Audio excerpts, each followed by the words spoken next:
સુરત મહાનગરપાલિકા દ્વારા બનાવેલા આવાસ જર્જરિત થઈ જતા અડાજણ વિસ્તારમાં આવાસમાં રહેતા લોકોને જિલ્લા કલેક્ટર કચેરીએ વિરોધ સાથે રજૂઆત કરી હતી।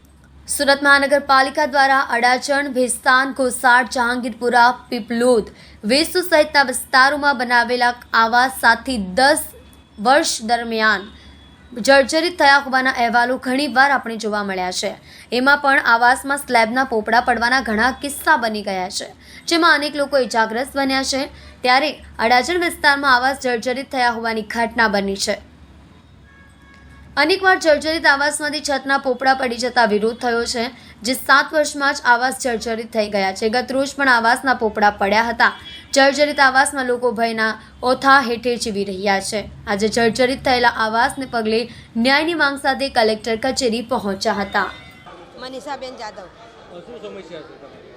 અમારા ત્યાં બધા પોપડા પડે છે। ઘરના નાના નાના બાળકો હોય, ક્યાં જવાના? એ સમજે આવાસમાં રહે છે।